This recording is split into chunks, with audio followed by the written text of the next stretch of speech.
You said you have nothing to do with what your father's administration is doing, that he doesn't have anything to do with this. But I think some people might want to know, how do you determine, whether something is a conflict of interest? Who really is doing that in this position for you?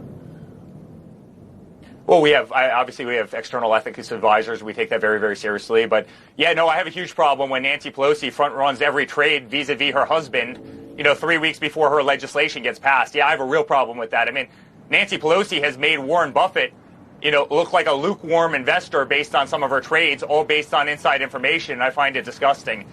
I have no inside information. I have nothing to do with Washington, D.C. I have nothing to do with any kind of legislation. But no, I find it wholly troublesome when U.S. senators and Congress people, before they vote on legislation, are putting in trades that double, triple, quadruple their money. I find a real problem with that. So you don't ever talk about crypto with your dad? I really don't. I really don't. I mean, my father was a great proponent of the industry because the industry came out in a very, very big way for my father. My father spoke at all the Bitcoin conferences, obviously, as he was running and even before he was running. And the industry embraced him and he embraced the industry because guess what? This is the future of finance, right? You can't ignore it. You can't ignore it. America would get run over if you ignored cryptocurrency. Everything is done better, faster, cheaper. I mean, Caitlin, you want to go out and get a mortgage for your house. Why? You go to JP Morgan Chase. It takes you 120 days to get that mortgage. Why?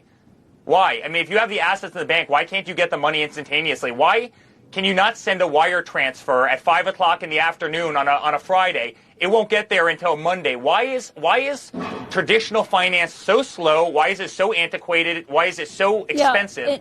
There's nothing that can't be done better, cheaper, faster on the blockchain, and that's a beautiful thing for the United States.